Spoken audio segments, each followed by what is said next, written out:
नमस्कार, आकाशवाणी से समाचार प्रभात के साथ मैं मुकेश कुमार।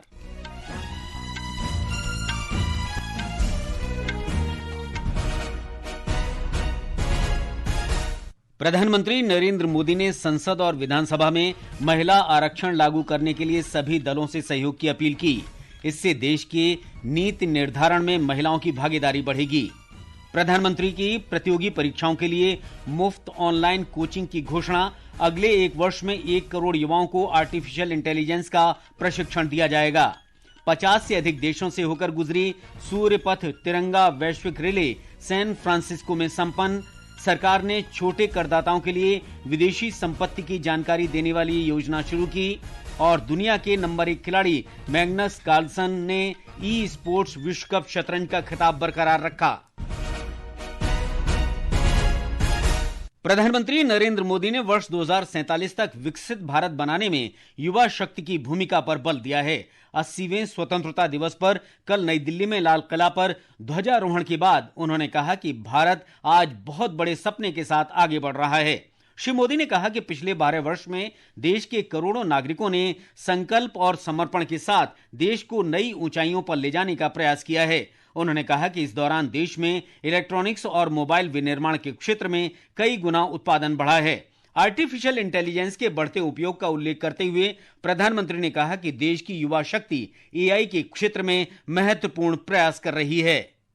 हमने पिछले दिनों एआई इम्पैक्ट समिट किया था। एआई का विस्तार बहुत तेजी से बढ़ रहा है। लाल किले से मैं देश के नौजवानों के लिए घोषणा करना चाहता हूं। हमने तय किया है कि आने वाले 1 वर्ष में 1 करोड़ युवाओं को एआई स्किल के लिए ट्रेनिंग देने का हम काम करेंगे। प्रतियोगी परीक्षाओं में समाज के हर वर्ग की उपस्थिति को सुगम बनाने के लिए श्री मोदी ने कहा कि मध्यम वर्ग के परिवारों के बच्चों के लिए सरकार निःशुल्क ऑनलाइन कोचिंग की व्यवस्था कर रही है। विभिन्न परीक्षाओं की फ्री ऑनलाइन कोचिंग हमने करने का निर्णय किया है। डिजिटल पब्लिक इंफ्रास्ट्रक्चर है, हमारे पास उत्तम टैलेंट है, टीचर्स हैं। उन संसाधनों को जोड़ करके हम देश के नौजवानों को फ्री कोचिंग देने का एक पूरा नेटवर्क हम खड़ा करने वाले हैं। राष्ट्र निर्माण में बेटियों के योगदान को सबसे अधिक महत्वपूर्ण बताते हुए प्रधानमंत्री ने कहा कि बेटियां अब हर क्षेत्र में सबसे आगे दिख रही हैं। उन्होंने लोगों से महिलाओं के सामर्थ्य के पुजारी बनने का आह्वान किया। श्री मोदी ने सभी राजनीतिक दलों से महिला आरक्षण विधेयक पारित कराने में सहयोग की अपील की। जल्द से जल्द हमारी माताओं बहनों को 33% विधानसभा और लोकसभा में उनको प्रतिनिधित्व मिले। वे भारत की नीति घड़तर के अंदर अपना योगदान दे। समय की मांग है और मैं सभी राजनीतिक दलों से फिर से आग्रह करता हूं, आइए महिला आरक्षण लागू करके महिला सम्मान में आप भी जुड़िए, लेकिन मेरी माताओं बहनों को हक दीजिए। खेलों में भारत के बढ़ते प्रतिनिधित्व पर श्री मोदी ने कहा कि जो खेले वो खिले मंत्र के अंतर्गत भारत खेलों की दुनिया में अपनी विशेष पहचान बना रहा है। जिन विधाओं में आज भारत खेलता नहीं है, जिन विधाओं में भारत क्वालिफाई नहीं करता है, भारत उस पर बल देगा और इसके लिए हम टैलेंट हंट का एक अभियान भी चलाना चाहते हैं। 5 से 15 उम्र के बच्चों में खेल प्रतिभा ढूंढने के लिए गांव-गांव, शहर-शहर, स्कूल-स्कूल एक टैलेंट हंट का अभियान चलाया जाएगा। बच्चों की प्रतिभा को देखा जाएगा और फिर उनको स्पेशल ट्रेनिंग दे करके देश के लिए खेलने वाले अच्छे खिलाड़ी बनाए जाएंगे। प्रधानमंत्री ने कहा कि विकास का लाभ अंतिम व्यक्ति तक पहुंचने पर ही विकसित भारत का संकल्प पूरा हो सकेगा। अमेरिका के विदेश मंत्री मार्को रूबियो ने भारत के लोगों को स्वतंत्रता दिवस की बधाई दी है। उन्होंने कहा कि राष्ट्रपति डोनाल्ड ट्रंप और प्रधानमंत्री नरेंद्र मोदी के बीच व्यक्तिगत संबंधों के कारण भारत अमेरिका संबंध लगातार मजबूत हो रहे हैं। श्री रूबियो ने कहा कि दोनों देशों के लोगों के बीच मित्रता इस मजबूत और दूरदर्शी साझेदारी की नींव है।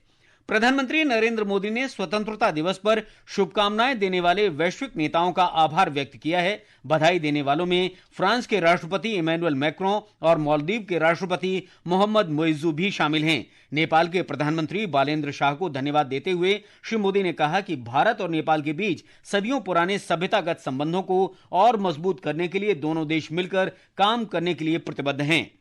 भूटान के प्रधानमंत्री छेरिन तोब्गे की शुभकामनाओं के लिए आभार व्यक्त करते हुए श्री मोदी ने कहा कि भारत भूटान के साथ विशेष और मजबूत साझेदारी को बहुत महत्व देता है।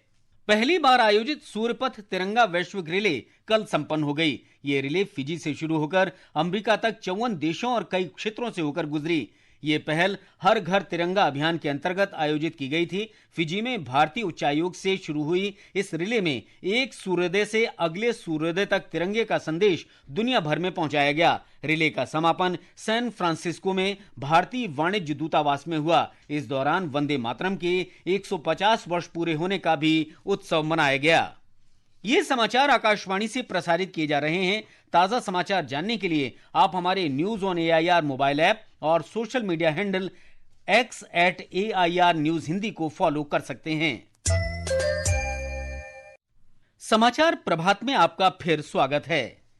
केंद्रीय प्रत्यक्ष कर बोर्ड ने विदेशी संपत्तियों से जुड़े छोटे करदाताओं के लिए विदेशी संपत्ति प्रकटीकरण योजना नियम 2026 अधिसूचित कर दिए हैं। इस योजना के अंतर्गत पात्र करदाता निर्धारित कर या शुल्क का भुगतान करके कुछ अघोषित विदेशी संपत्तियों या विदेशी आय की घोषणा कर सकेंगे। छोटे करदाता की विदेशी संपत्ति डिस्क्लोजर स्कीम एक बार की स्वैच्छिक घोषणा योजना है जो फाइनेंस एक्ट 2026 के चैप्टर 4 में शामिल है। यह योजना करदाता को एक तय कर का भुगतान करके कुछ ऐसी विदेशी संपत्तियों या विदेशी आय की जानकारी देने की सुविधा देती है जिनका पहले खुलासा नहीं किया गया था। इनकम टैक्स डिपार्टमेंट ने करदाताओं में जागरूकता बढ़ाने की और स्कीम को बेहतर ढंग से समझने में मदद करने के अपने लगातार प्रयासों के तहत इस स्कीम को और इसके नियमों पर एक विस्तृत डॉक्यूमेंट जारी किया है। प्रिया मंडल की रिपोर्ट के साथ समाचार कक्ष से विकास नापा। उपराष्ट्रपति CP राधाकृष्णन तमिलनाडु की 2 दिन की यात्रा पर आज रवाना होंगे। उपराष्ट्रपति चेन्नई, चेंगलपट्टू, तिरुवरूर और तंजावुर में कई कार्यक्रमों में शामिल होंगे। श्री राधाकृष्णन आज चेंगलपट्टू में SRM विज्ञान और प्रौद्योगिकी संस्थान के दीक्षांत समारोह में हिस्सा लेंगे। गृह और सहकारिता मंत्री अमित शाह आज राजस्थान के अलवर में सरस डेयरी परिसर के नए संयंत्र की आधारशिला रखेंगे। वे विभिन्न दुग्ध संघों के डेयरी प्रसंस्करण और पशु आहार संयंत्रों का भी उद्घाटन करेंगे। इस दौरान राजस्थान के 17 जिलों में 6,262 करोड़ रुपए की विकास परियोजनाओं का लोकार्पण और शिलान्यास किया जाएगा। झारखंड लोक सेवा आयोग और झारखंड कर्मचारी चयन आयोग के अभ्यर्थियों का आंदोलन और तेज हो गया है। हमारी संवाददाता ने बताया है कि भर्ती परीक्षाओं में कथित अनियमितताओं को लेकर छात्रों ने विरोध के नए कार्यक्रमों की घोषणा की है। जेपीएससी जेएसएससी आंदोलन के अगले चरण के तहत आज झारखंड के सभी 24 जिलों में मुख्यमंत्री हेमंत सोरेन और कांग्रेस नेता राहुल गांधी का पुतला दहन किया जाएगा। छात्र नेताओं ने बताया कि उनका आंदोलन 22वें दिन में प्रवेश कर चुका है और उनकी प्रमुख मांगे अब भी लंबित हैं। रांची में पुतला दहन कार्यक्रम अल्बर्ट एक्का चौक पर आयोजित किया जाएगा। छात्र जेपीएससी की 11वीं से 13वीं सिविल सेवा परीक्षा और जेएसएससी CGL परीक्षा रद्द करने के साथ साथ कथित अनियमितताओं की CBI जाँच की मांग कर रहे हैं। जेपीएससी जेएसएससी रिफॉर्म मंच ने राज्य सरकार को 18 अगस्त तक सकारात्मक पहल करने का अल्टीमेटम दिया है। प्रदर्शनकारियों ने पहली बार मुख्यमंत्री हेमंत सोरेन के इस्तीफे की मांग भी उठाई है। उन्होंने 20 अगस्त को मुख्यमंत्री आवास के बाहर बड़े विरोध प्रदर्शन का ऐलान किया है और कहा कि मांगे पूरी नहीं होने पर वहीं से आंदोलन आगे बढ़ाया जाएगा। महविश रहमान, आकाशवाणी समाचार, रांची। राष्ट्रपति भवन का अमृत उद्यान आज से 15 सितंबर तक आम जनता के लिए खुला रहेगा। एक रिपोर्ट। इस वर्ष उद्यान में सजावटी ग्रीष्मकालीन मौसमी पुष्पों के साथ देशज और स्थानीय प्रजातियों का विशाल संग्रह प्रदर्शित किया गया है। ये पुष्प भारत की समृद्ध पुष्प विरासत को दर्शाने के साथ साथ उद्यान की जैव विविधता को भी समृद्ध करते हैं। अमृत उद्यान आगंतुकों के लिए मंगलवार से रविवार तक खुला रहेगा। अमृत उद्यान में प्रवेश निशुल्क है और आगंतुक उद्यान में भ्रमण के लिए राष्ट्रपति भवन की आधिकारिक वेबसाइट से ऑनलाइन बुकिंग करा सकते हैं। इसके अलावा केंद्रीय सचिवालय मेट्रो स्टेशन से अमृत उद्यान के प्रवेश द्वार तक शटल सेवा उपलब्ध रहेगी। यह सेवा सुबह 9:30 बजे से शाम 6 बजे तक प्रत्येक 30 मिनट के अंतराल पर संचालित होगी। सकलैन अख्तर, आकाशवाणी समाचार, दिल्ली। पश्चिम बंगाल के मुख्यमंत्री शुभेंदु अधिकारी आज राज्य में आयुष्मान भारत प्रधानमंत्री जन आरोग्य योजना की शुरुआत करेंगे। हमारे संवाददाता ने बताया है कि इस योजना का उद्देश्य राज्य भर के पात्र नागरिकों को अच्छी स्वास्थ्य सेवा आसानी से उपलब्ध कराना है।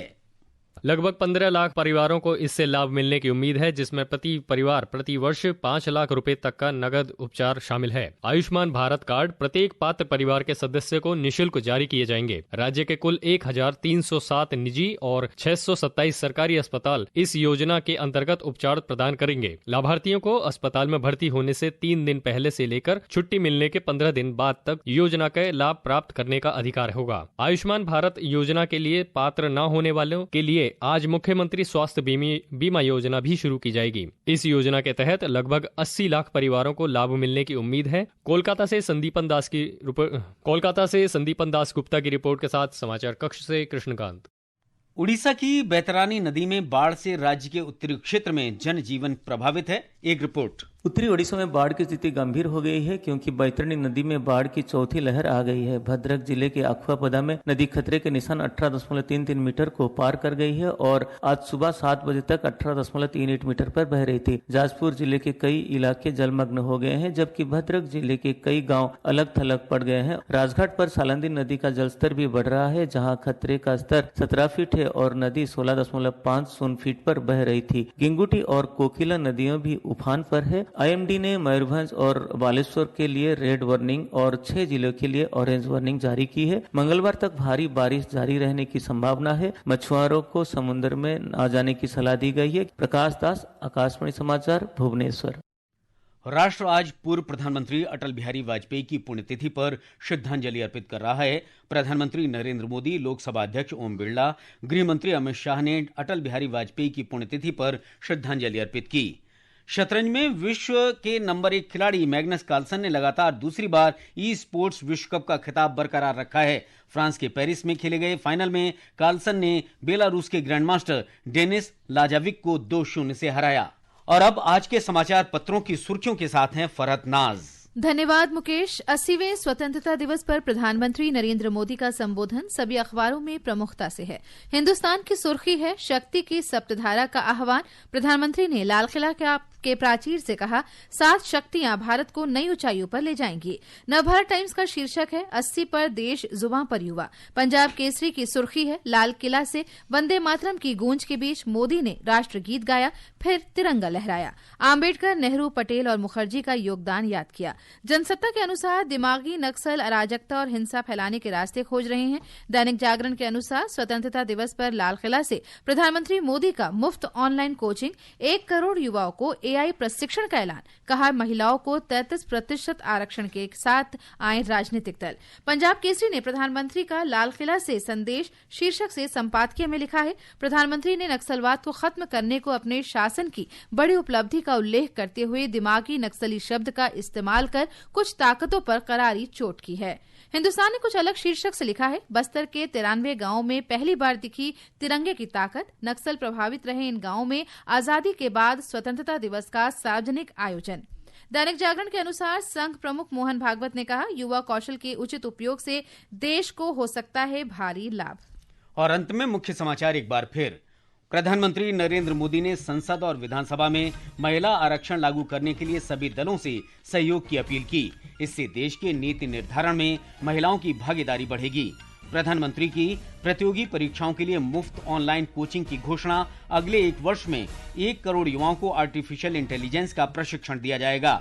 50 से अधिक भारतीय मिशनों से होकर गुजरी सूर्यपथ तिरंगा वैश्विक रिले सैन फ्रांसिस्को में संपन्न। सरकार ने छोटे करदाताओं के लिए विदेशी संपत्ति की जानकारी देने वाली योजना शुरू की। और दुनिया के नंबर 1 खिलाड़ी मैग्नस कार्लसन ने ई स्पोर्ट्स विश्व कप शतरंज का खिताब बरकरार रखा।